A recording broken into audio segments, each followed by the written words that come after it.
right, well, they're in Psalm 42. This morning I'm preaching on the importance of being punctual and on time. Just kidding. I want to look at Psalm 42, starting verse 1 through 4. It says, "As the hart panteth after the water brooks, so panteth my soul after thee, O God." You see that like desperation, right? "My soul thirsteth for God, for the living God. When shall I come and appear before God?" This kind of goes with our verse of the week. "My tears have been my meat day and night, while they continually say unto me, Where is thy God? When I remember these things, I pour out my soul in me. For I had gone with the multitude. I went with them to the house of God, with the voice of joy and praise, with the multitude that kept holy day." And what I want to preach on is remembering. The title of my sermon is Lest We Forget. All right, it's not Remembrance Day, but there's also other things like remember the Alamo. Why do we remember? Why are the Americans supposed to remember the Alamo? For what the Mexicans did, or the fact that they lost? They're saying, hey, remember that last stand at the Alamo.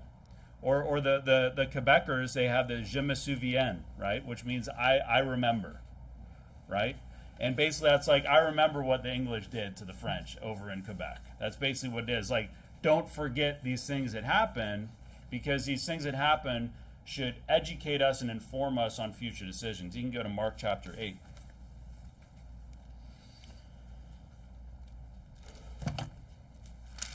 Mark chapter 8.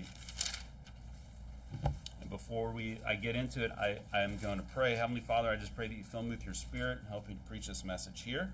Thank you so much for this church and the people here, and for the 4 years that we've had, and for the blessing that you poured out on this church and the individuals here, and that you continue to use us. And I just pray that you'd bless this time that we have together. In Jesus' name we pray. Amen. Mark 8, verse 17 says, "And when Jesus knew it, he saith unto them, Why reason ye, because ye have no bread? Perceive ye not yet, neither understand? Have ye your heart yet hardened? Having eyes, see ye not, and having ears, hear ye not, and do ye not remember?" And who's he talking to? The Pharisees. He's saying, don't you remember these things? And it's very important that we remember things, okay? You shouldn't live your life and forget everything that happened in the past. I guess the big point is it's our anniversary. It's our 4-year anniversary. And I guess it's kind of like, lest we forget who we were and where we came from, okay? I think I want to take this as a time to kind of reflect where we were individually. I'm not going to dwell on things that we went through as a church, and where we are now, specifically where you were before this church, where you were when you found this church, where you were when you started coming here, and where you are now. And obviously I'm not talking about physically, I'm talking about spiritually. I was going to draw a couple pictures here. You're going to have to give me a moment.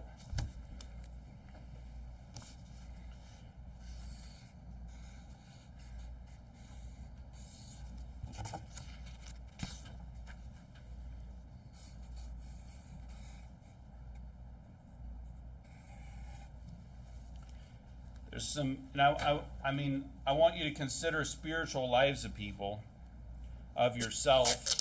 And we always want to move up, right, in the world. We want to always move up spiritually. I might have some people, this is kind of what we want in life. Let's say from the time that you're saved. I'm going to have to remember which one's which. From the time you're saved, right? You want to start out down at the bottom, and you want to work your way up. And by the time you die, you want to be what? More spiritual, more righteous, more sanctified, more holy than you were in the beginning. And then you got who's ever seen one of these people? Can you see that? Who's ever seen one of those Christians? We've seen them in this church, haven't we? And heaven forbid God forbid that should be one of us. We go up, we're super zealous, we peak, we plateau, we fall off. And I try to draw this purposefully because, if you look, it's kind of like if you zoomed in, this is someone's entire life and this is someone's entire life. But you see, this is right here because that can be us. Sometimes you're going to peak and you get backslidden, but then it's not over for you. So I don't know, maybe some people are a little backslidden, maybe some people aren't as spiritual as they have been in the past. And that's kind of what I want to talk about, because, hey, lest we forget the things in the past that brought us to this church, where we were before this church, and we end up being one of these people instead of being one of these people.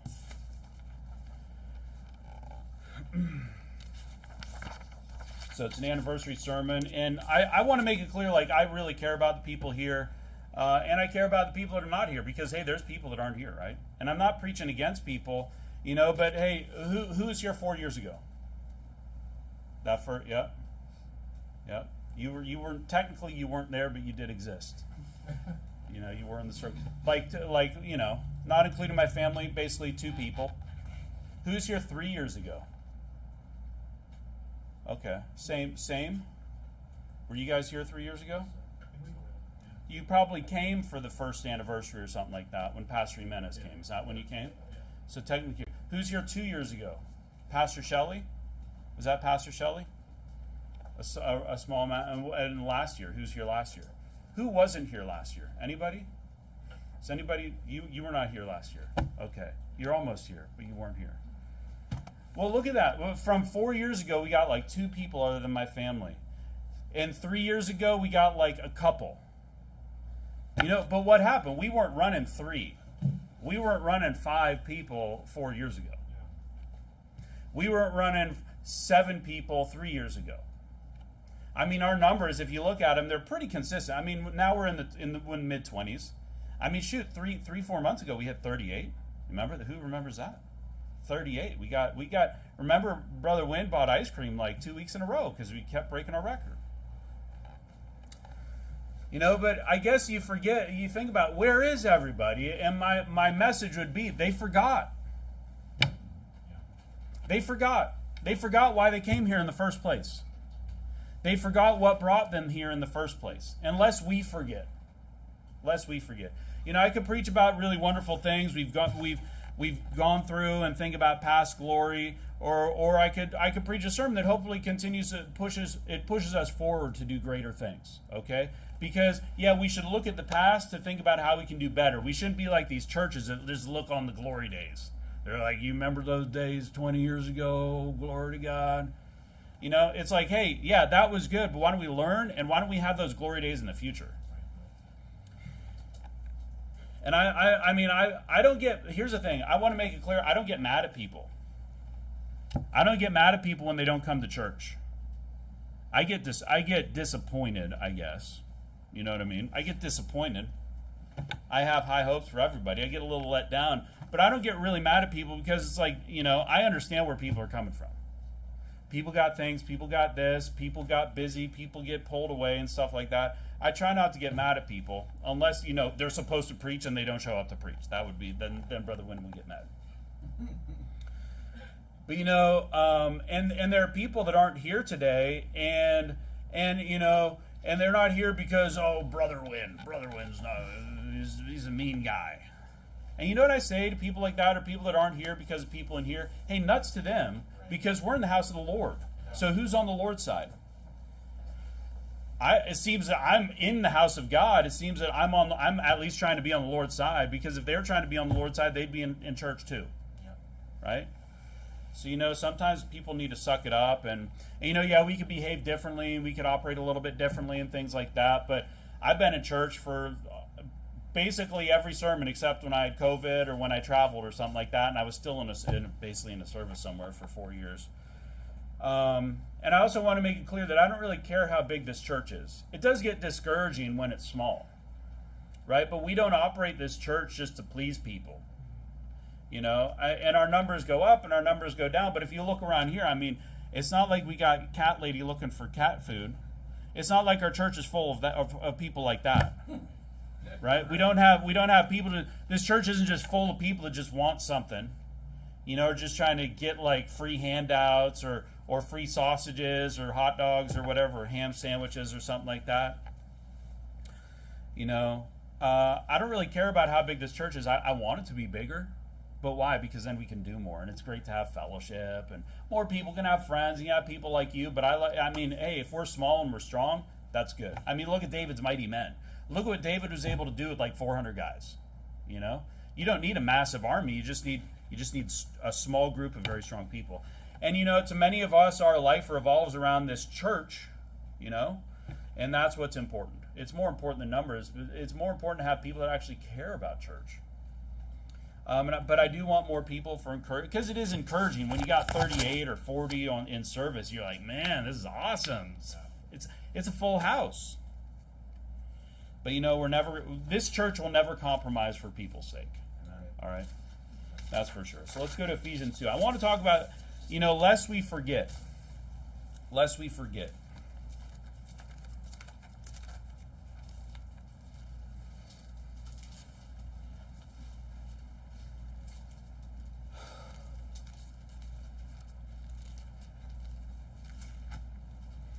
Go to Ephesians 2, verse 12 says, that at that time ye were without Christ, being aliens from the commonwealth of Israel, and strangers from the covenants of promise, having no hope, and without God in the world. You know, there was a time when we did not have God and we had no hope. You remember those times? Yeah. Some people forget those times and act like they never went through those times, and that they've always been saved, and that they're so much better than everybody. But you know, we used to be just like everybody. My first point would be, lest we forget our sinful nature, condemnation, and ignorance. Okay? You know, before you got saved, before you heard hard preaching, you might have been trying to read John MacArthur's book on Revelation, thinking that you could get something from it.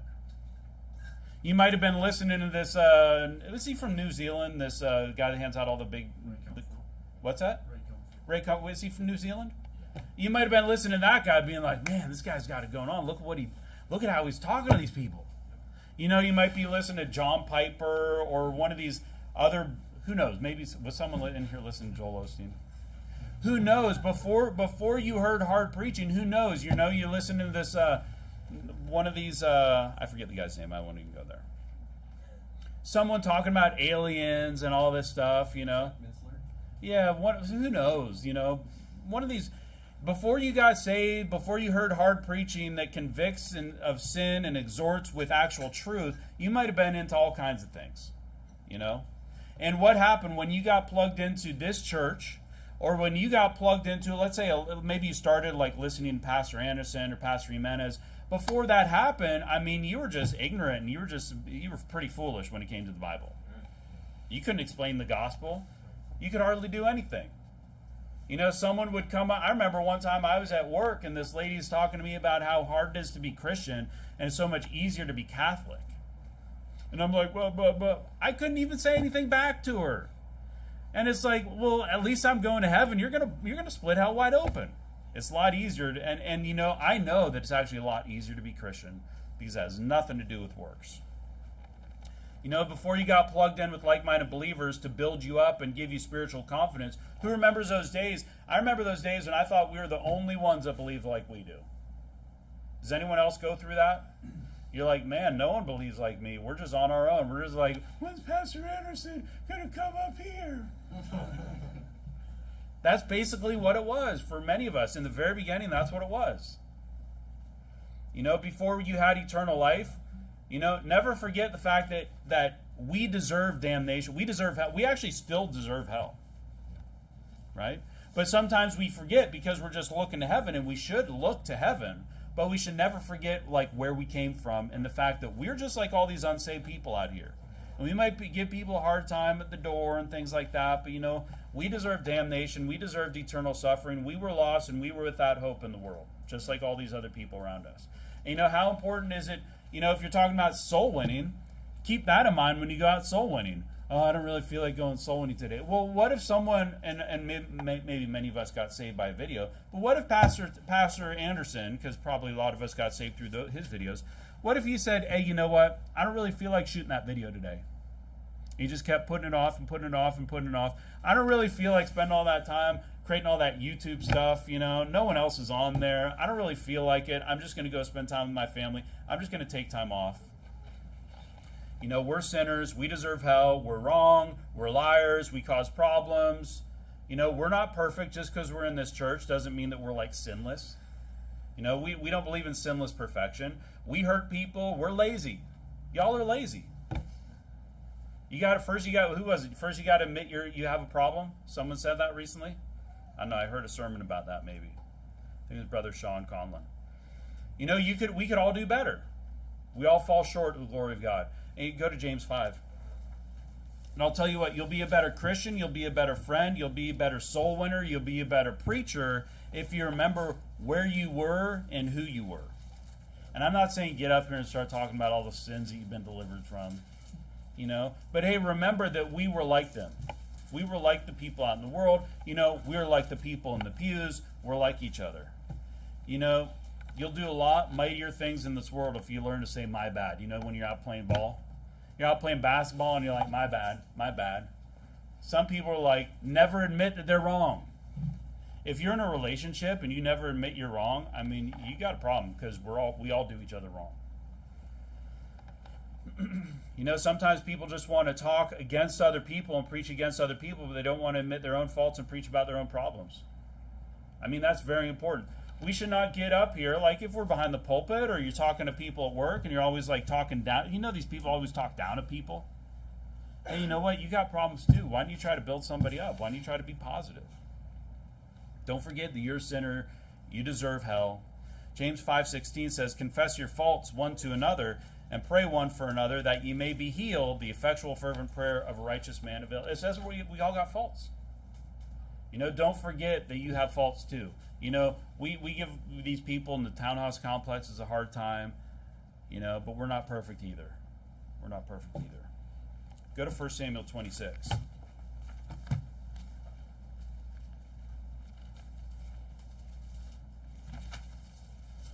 No, I don't think Saul was a very good guy. He went through 1 Samuel. But I think this is probably his greatest moment right before his death. He's basically been told that he's going to die. It's right around that time. I guess it's right before that. 1 Samuel 26:21 says, Then said Saul, I have sinned. Return, my son David, for I will no more do thee harm, because my soul was precious in thine eyes this day. Behold, I have played the fool and have erred exceedingly. Sometimes we just need to take a step back and say, my bad. You know what? I'm not as good as I thought I was. Yeah, I'm going to this church. This church is great. But this church doesn't make me perfect. This church doesn't make me better than other people. I think that let me qualify that. I think we are better, that we actually have some discernment to be in a church that's King James only, soul winning, faith alone, hard preaching, the whole counsel of God. We're not going to hold back. I think that we are lucky. We're fortunate to be in a church like this and to have been exposed to teaching that told us that we should be in a church like this, right? Because that's really what led most of us here, is the fact that somebody that was more wise than us told us that we should be in a church like this. That we got to have these deal breakers, right? They got to be King James, they got to be all these things, soul winning, all that stuff. But sometimes we have to admit here that, hey, I've been a fool. It's not me. I'm not better because I go to this church. I'm still that person that was lost, unsaved, and going straight to hell. So don't be puffed up. You need not be puffed up. Go to Ephesians 2.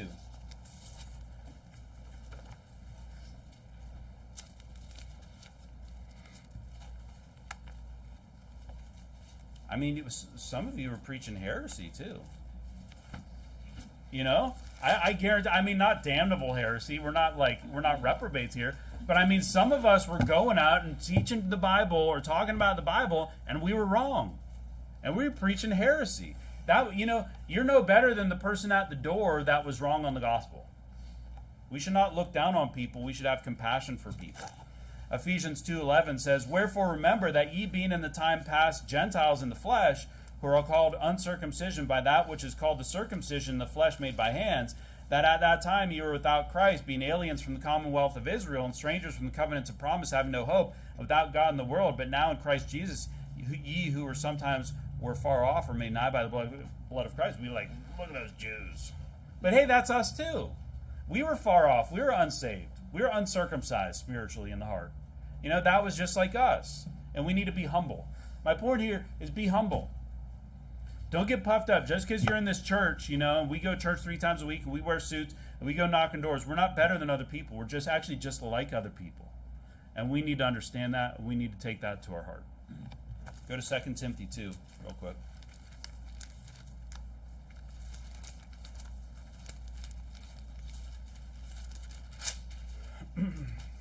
Second Timothy 2:16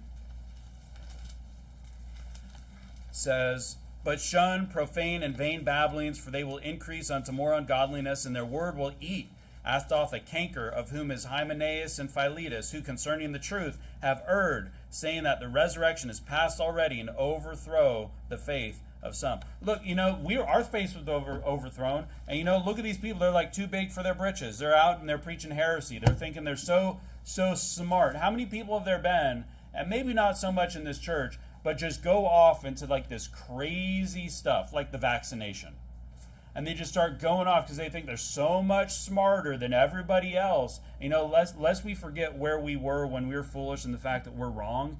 And then we go off into some stupid belief system where we're talking about the vaccine as a mark of the beast and all this stuff. Getting off into false teaching. And look at these guys. It sounds like these guys possibly were part of the gang for a while. And then what they do, they started preaching like this heresy and drawing people away. And hey, if we're not understanding those things, that could be us. Somebody in here could hear something from someone and start going off and drawing people aside and causing division and doing all kinds of things like that. We're no better than other people. Go back to Ephesians. I'll just read for Ephesians 4. You guys can go to Exodus 13. Ephesians 4:11 says, "And he gave some apostles and some prophets and some evangelists and some pastors and teachers for the perfecting of the saints, for the work of the ministry, for the edifying of the body of Christ." The church is here for the perfecting, making people complete. Lest we forget that we depend on God as sinners and as failures. It took a church like this to correct you. It took a church like this to fix you. Pastor Anderson, or Pastor Jimenez, there's like this thing that he says when he was talking to his wife, and it was something like, I forget what it was, but it was basically like, we got all these weirdos in church. What do? And he said, it's our job to fix them. That's the purpose of the church. But you have to recognize, that, including me, that we all need to be fixed. We all need to be corrected, and we all got problems. We should not look down on you and you and you because your problems are not my problems, and then I think that I don't have any. I have different problems. My problems might be bigger than yours. But all I want to do is look at your problems.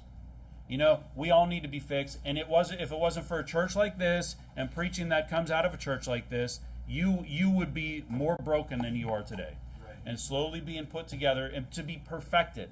That's what the church is for.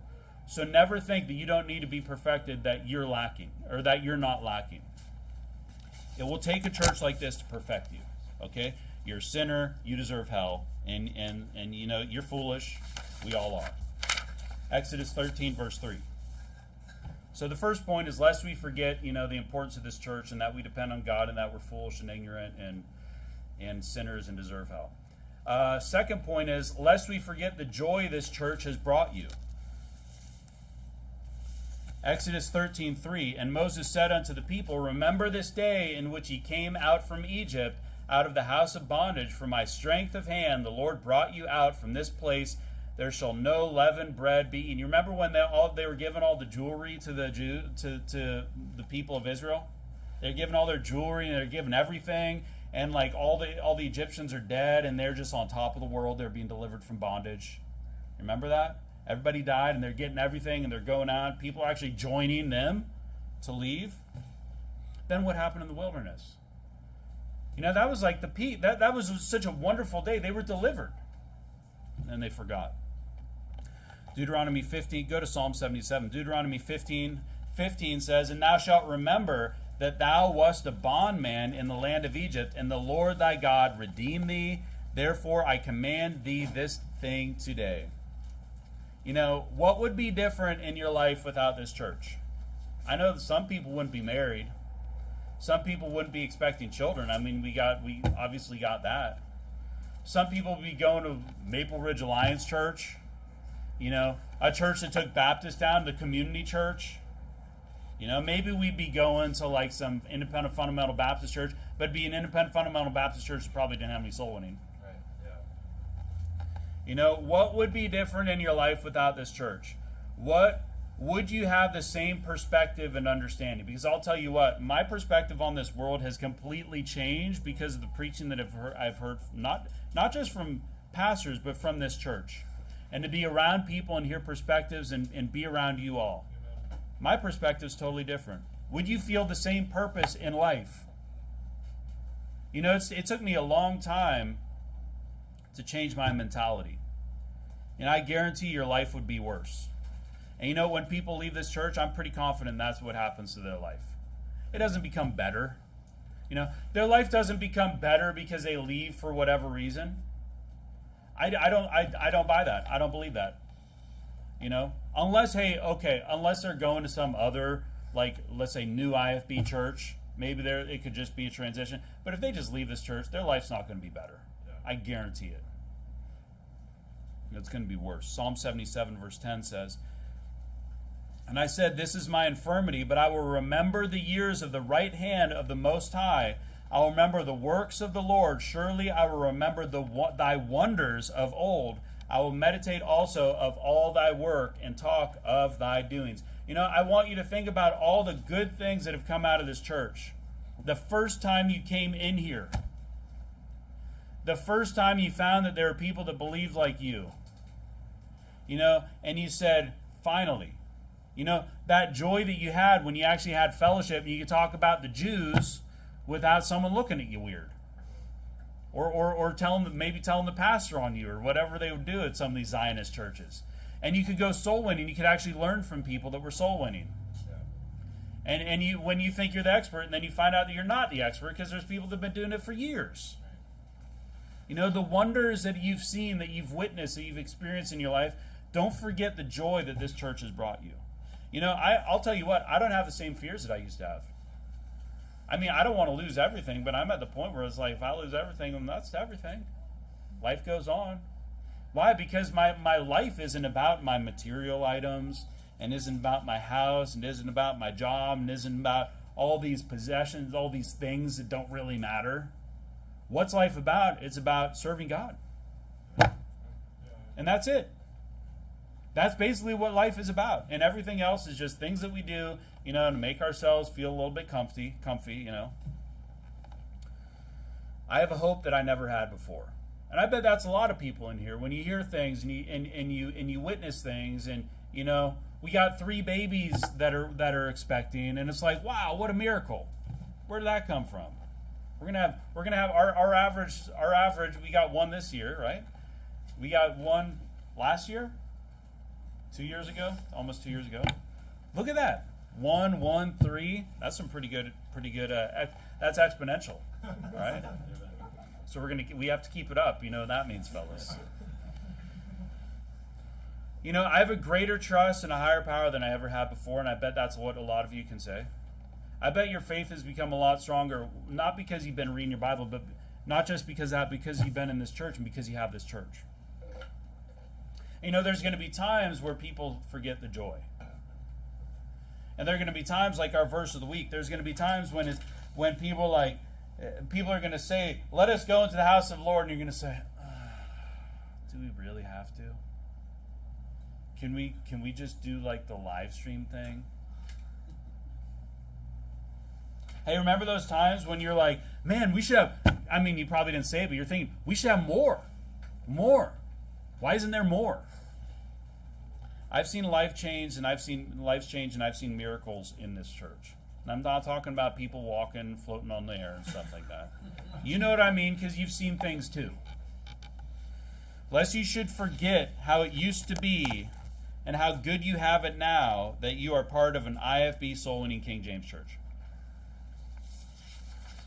Lest you forget those things. Why? Because we don't want people to fall out of this church, and in order to do that, we need to remember the good things. We need to remember where we came from, what life was like before this church. And if you think going back to your old life's going to be better, it's not. Okay? It's not going to be better. Go to Luke 17.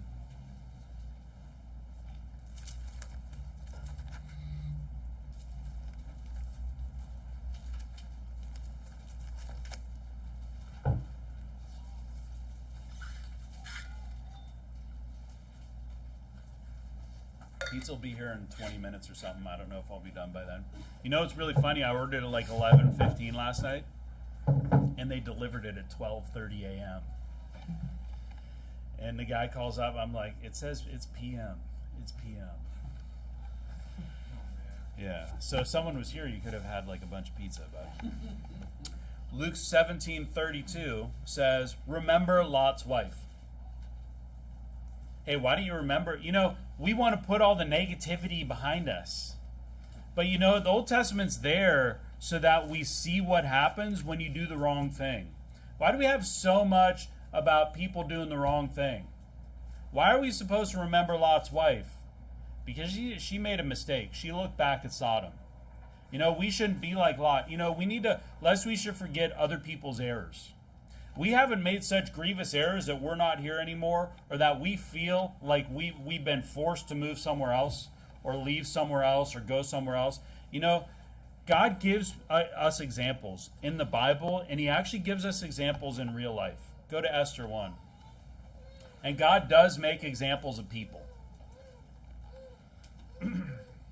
You know, there's people that have been in this church, and they're soul winning, and they're preaching, and they're fellowshipping, and they're taking the offering, and they're tithing, and they're singing, and they're one of us, and they're part of us.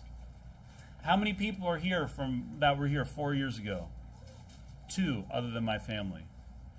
And in those first service, I guarantee we were singing, and we're collecting an offering, and we're going soul winning, and we're doing all those things that we're doing today, just in a smaller scale. And where are they? Where are they? Remember these people. I'm not saying like we should just have like be sad. We should say that shouldn't be us. Don't let that ever happen to me. Don't let that ever happen to my family. I don't want to be one of those people that people look back on, and it's like Baphomet and the Freemasons. They're like, don't do this. That's what the Freemason guy. They have Baphomet in the Freemason hall so that they just say, don't do that. But we could put pictures of people up there, which we would not do, and we say, don't do that. Don't do that. Don't do that. Don't do that. You know, remember these things when other people made mistakes. And these people that are serving God and then they leave forever, they never come back. You know, there's no other new IFB church in Canada. There's no, and as far as I know, we're like the only ones that have U.S. citizenship. I don't think anybody moved to Faithful Word Baptist Church. You know, people disappear. I could, if I knew them, if I remember them, I could bring up people that have come to this church on a regular basis. You know, we have this couple that would come here. Like week after week after week after week. They come on like Wednesdays. And then they're just gone. Do you guys remember some of these faces that you've seen that just they come and then they just go away? And it's like, I remember that person. I remember that guy. Whatever happened to him? They leave and they never come back. Or people that do something foolish and wicked and get kicked out of church. But it's not just those people. It's also, obviously we're not going to be railers and backbiters and causing division, stuff like that, right? Hopefully that's not us. But you know, there's been a lot of people that came here and they just want to put like 1 foot in here and 1 foot in the world. And you know what happens? The world always wins if you're going to do that. Did you go to Esther? Yep. All right, Esther 1 through 15. Or 1:15, let's see. I don't want to read the whole thing. You know the story of Vashti? She didn't do what the king said. And what happened? She was a bad example to all the ladies. She was like the feminist, the first feminist there. And so you know what they did? They took the crown away from her and they kicked her out. Look at verse number 19. If it please the king, let there go a royal commandment from him, and let it be written among the law of the Persians and the Medes, that it be not altered, that Vashti come no more before King Ahasuerus, and let the king give her royal estate unto another that is better than she. Hey, you know what? That we're supposed to look at things like this, and we're supposed to look at things in this church and the people around us and say, you know, I'm going to learn from that mistake because I don't want the same thing to happen to me. I don't want to be drawn away by the world. I don't want to be, you know, a tool of Satan, you know, given into the flesh to do something stupid. 1 Corinthians 10. You know, we need to never think that we're so much better that we can never be like those people. We got people starting families and getting married and things like that. And you know, life's tough. Life's tough when you're single. Life's tough when you're married. And life's tough, it gets even tougher when you got kids. And you got more stuff to pay and you got all this. But you know, we don't want to be like the people that said, you know what, the world, and let the world pull them away. Watch yourself. If you aren't careful, some things that happen to the people that we've seen in this church could happen to us. 1 Corinthians 10:11. Now all these things happen unto them for examples, and they are written for our admonition, upon whom the ends of the world are come. Wherefore let him that thinketh he standeth take heed lest he fall. You're going to dabble in that stuff, and you say, no, I can handle it, I can handle it, I can handle it. You know what? You might think you're standing, but you might fall. You might fall. You know, you're going to stand like this in the world, and eventually you know what's going to happen. You're going to fall over. So be careful. Don't be like those people. Learn from other people's errors. Let's go to Romans 11.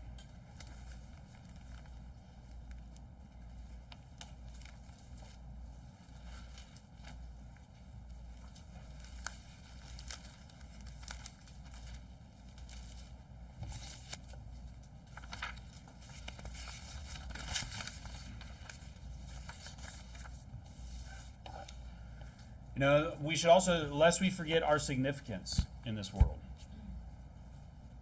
You know, soul winning, keeping faith alive, because something needs to be passed on. Being a light unto the Gentiles. You know, lest we become like one of these IFB pastors that starts to think soul winning doesn't work. Because soul winning is hard around here. It's not like we changed. You know, why do they do that though? Because they get lazy. Never forget how important we are in this world. That Christ is not here preaching the gospel. People can't get saved by reading the Bible. You know, all these unsaved people that say they've read the Bible multiple times, they don't know what it says about salvation. You know, we would not be saved without another person to save us. You wouldn't have a church to attend if there weren't people willing to gather. People that stuck around when times got hard, people that didn't give up. You know, sitting in the pew is very important. Because if there aren't people to sit here, then you know what? Why do we even have a building? Romans 11:4. Well, what saith the answer of God unto him? I have reserved to myself 7,000 men who have not bowed the knee to the image of Baal. Even so then, at this present time, also there is a remnant according to the election of grace. You know, there's a lot in here. Because first off, why didn't he know that there were 7,000? It shows the importance of us standing up and for what we believe, being public, and making ourselves known. Because he never would have been discouraged in the Old Testament. He never would have been discouraged in the first place if he knew that there were all these other people that believed like him and had not accepted Baal. You know, but we are that remnant. And it's very important that there is a remnant to keep the faith going. And that's our job. You know, what do you see in these other churches out here? You see them dying. Bringing in different Bible versions. They're not soul winning. People aren't zealous for the Lord. You know, they're dying. They might gather a number, but it's ladies looking for cat food. You know what I mean? Yeah. We have an effect on, go to Matthew 11. We have an effect on our community, whether they like it or not.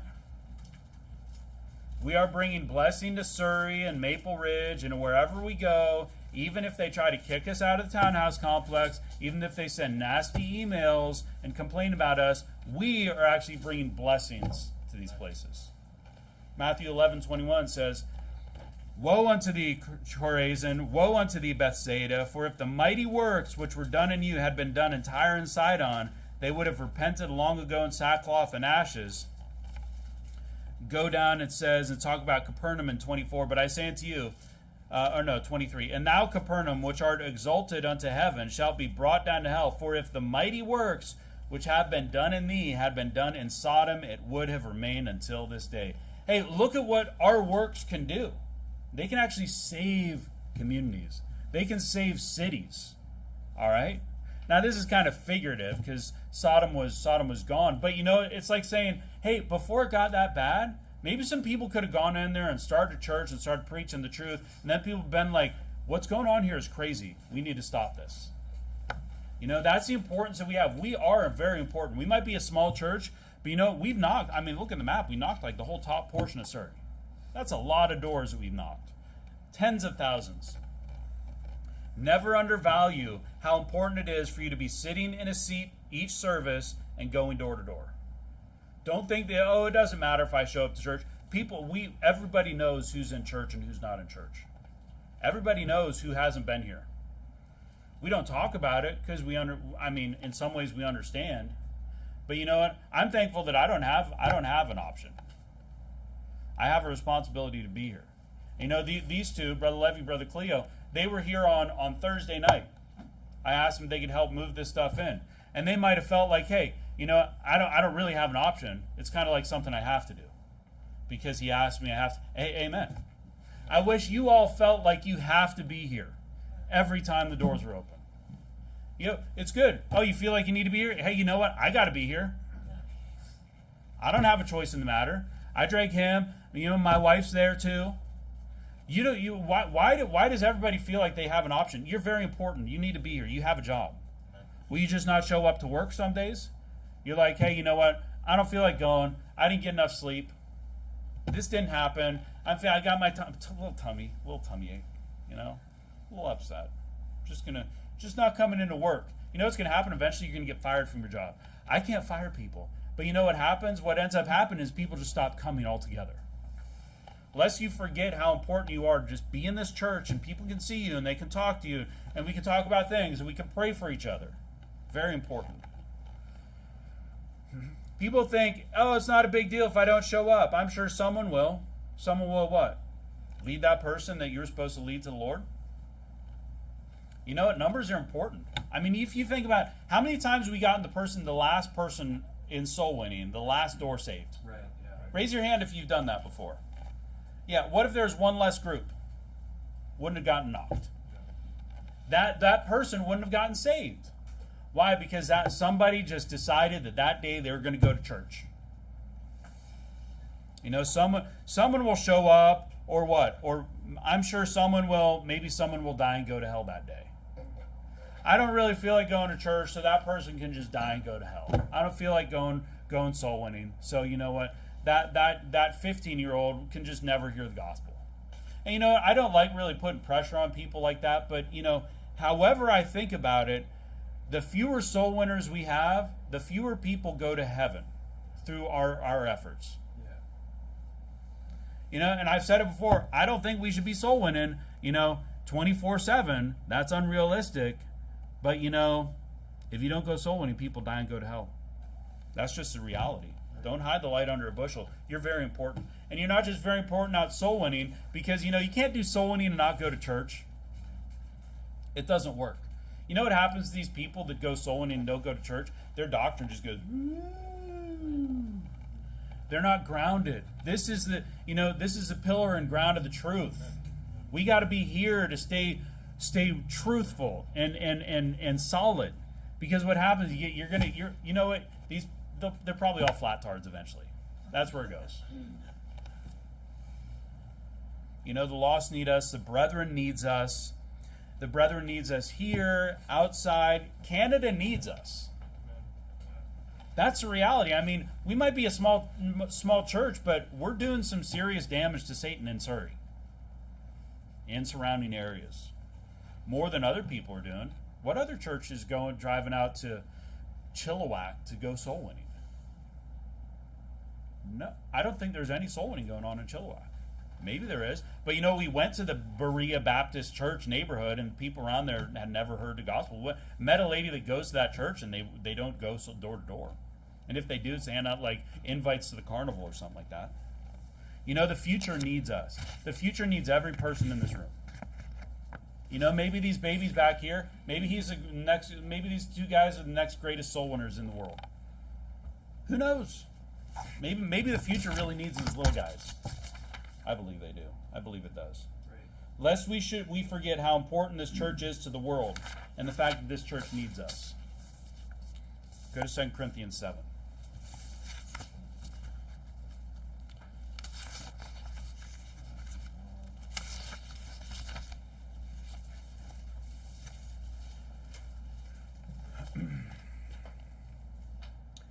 My last point here, but I got at least 15 minutes. Lest we forget our zenith, the peak of our zeal and desire for God. I think fundamentally, like, this church is better than ever, personally. And I'm not saying it's because we got a ping pong table, a new barbecue, and we got 2 spaces here. I'm saying that I really do, and it's not because, you know, I've been doing this for 4. I think that this church is just better than it's ever been. Okay? And if you've been here, I think you probably, for those years, I think you'd probably agree. Yep.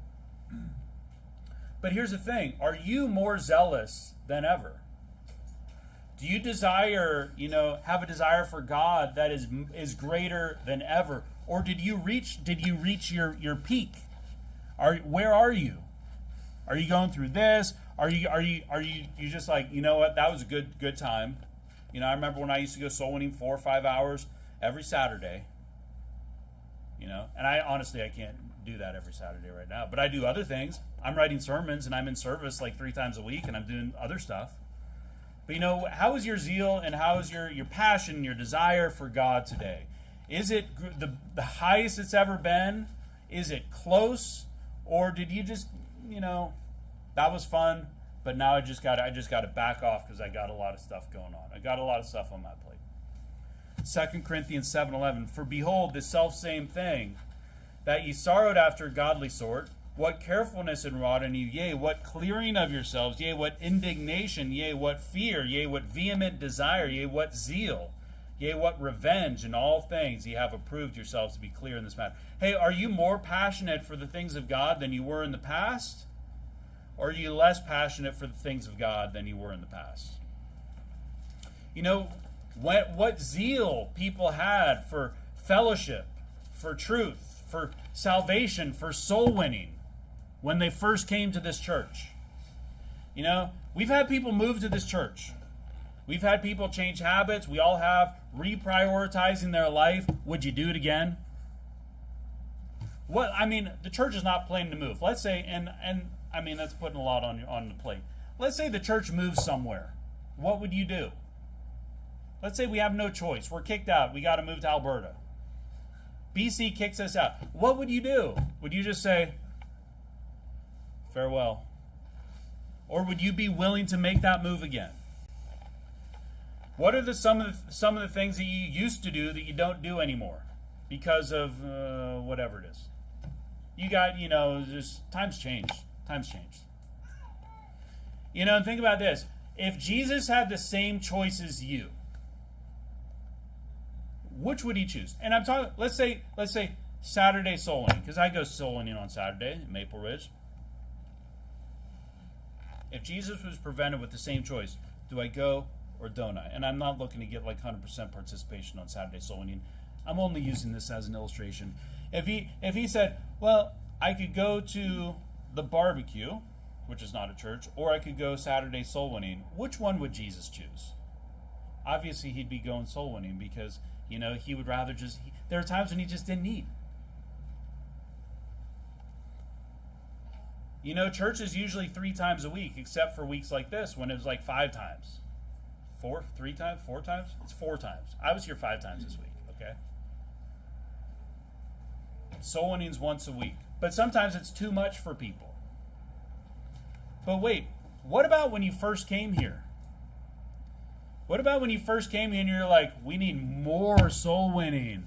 We need more preaching. When's the next time we're going to have men's preaching? Hey, Brother Wynn, when are we going to have men's preaching again?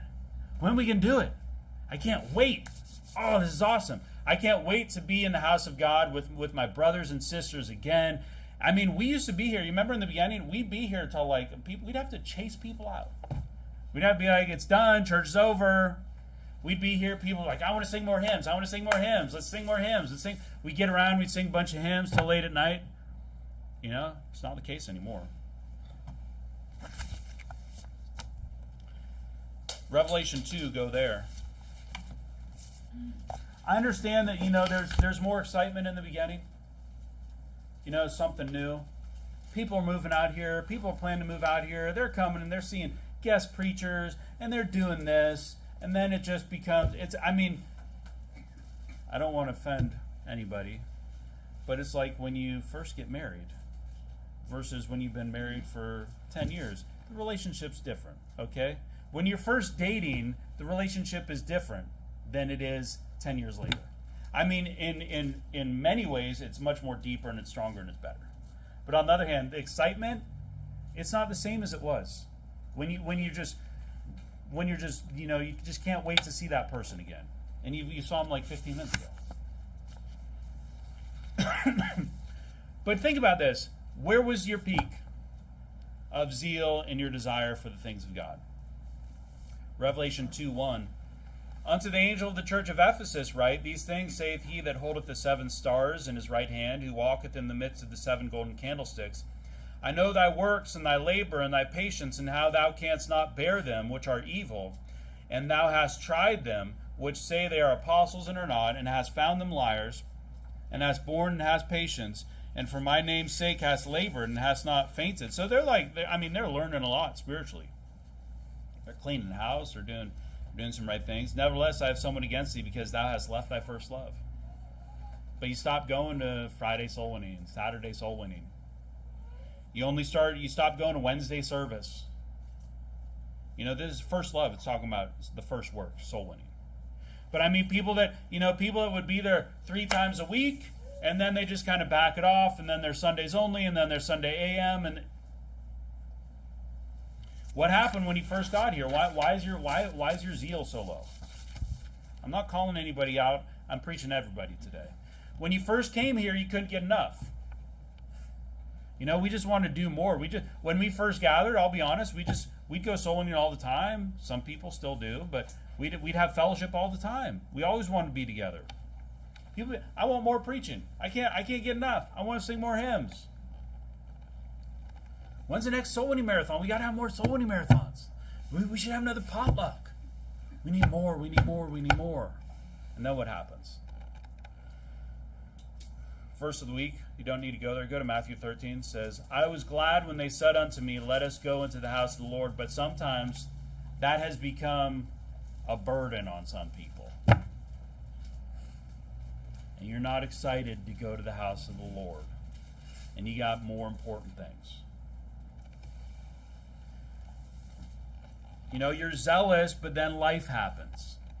Prioritizing, over church, you're prioritizing money and family and jobs and security and things like that, and life becomes too much. Hey, those are important. I don't want everybody living in a cardboard box, okay? Don't get me wrong. Life's expensive. We got to have balance. But you know what? I'm here. I'm here every time. So it can be done. Me and my family are here. Like, anytime the church doors are open, I'm pretty much the one opening the doors. Or I'm closing the doors. So it's possible. Matthew 13:20. But he that received the seed into stony places, the same as he that heareth the word, and anon with joy receive it. Yet hath he not root in himself, but dureth for a while. For when tribulation or persecution ariseth because of the word, by and by he is offended. He also that received seed among the thorns is he that heareth the word, and the care of this world and the deceitfulness of riches choke the word, and he becometh unfruitful. I mean, you think that you assume that this is not you because you're in church today. But, you know what I mean? It happens to all kinds of people. 2 people were here 4 years ago.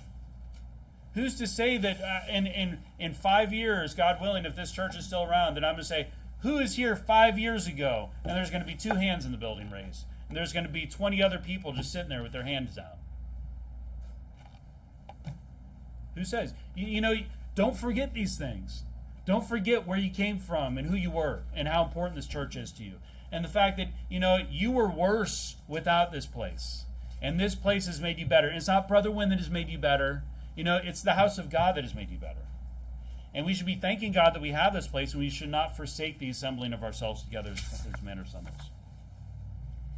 2 Samuel 1:27 says, "How are the mighty fallen, and the weapons of war perished," referring to Saul and Jonathan dying. The mighty do fall. There can be people that are sold out. I mean, sometimes you see guys that are doing things in churches, other churches and things like that, and they're stepping up and they're preaching, and you can see that they're kind of doing something, and then they're not. And you're like, what happened? I was thinking that you were going to be a pastor. I was thinking that you were going to start a church. I mean, that's just me looking from the outside. I was thinking that you were a mighty man, and then what happened? You fell. So many people don't think that you're so much better than everybody else that it couldn't be you. That you couldn't be one of these people where the deceitfulness of riches, man, I got this job, I got this opportunity, but I got to miss out on a lot of things. But it's only temporarily. It's only temporarily. But you know what? What if it's not? Lest we forget how great God is and how important He is, and start to put other things first. So, do you appreciate this church? And I'm not saying, do you appreciate me?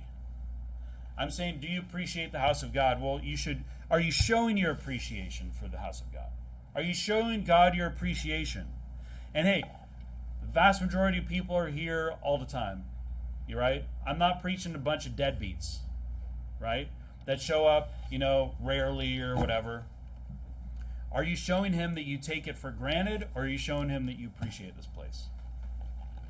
What more could you be doing spiritually? And what am I talking about? I'm talking participate. 3 services. It's not that much. Are you more zealous than you were, or are you less zealous? Are you more spiritual or less spiritual? Because we've got to keep ourselves in check, because we don't want to fall by the wayside.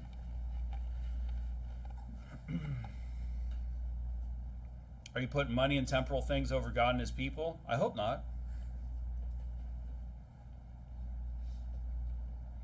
Go to 2 Kings 20. Actually, I'll just read it. You guys go to Psalm 78. That'll be the last place we go.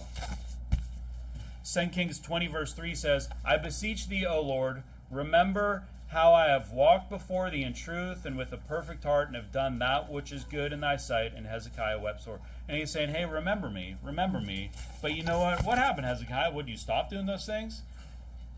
He's like, remember me for all those things I used to do. It should be like, I'm serving God. Hey, I'm in church. I'm doing all these things. I never stopped. Psalm 78 verse 40. "How oft did they provoke him in the wilderness and grieve him in the desert? Yea, they turned back and tempted God and limited the Holy One of Israel." I'm going to read through 64.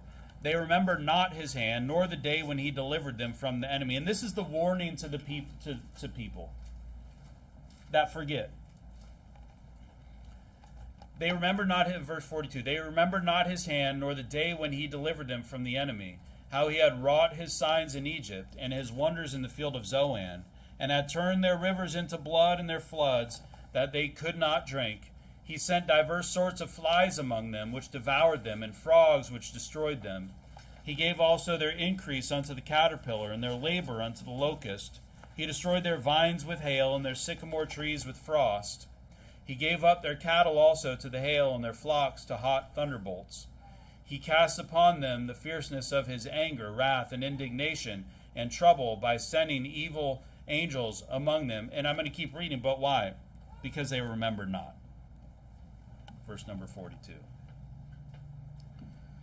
Verse 50, "He made a way to His anger. He spared not their soul from death, but gave their life over to the pestilence, and smote all the firstborn in Egypt, the chief of their strength, and the tabernacles of Ham, but made His own people to go forth like sheep, and guided them in the wilderness like a flock, and He led them on safely, so that they feared not, but the sea overwhelmed their enemies, and He brought them to the border of His sanctuary, even to His mountain, which His right hand had purchased. He cast out the heathen also before them, and divided them an inheritance by line, and made the tribes of Israel to dwell in their tents."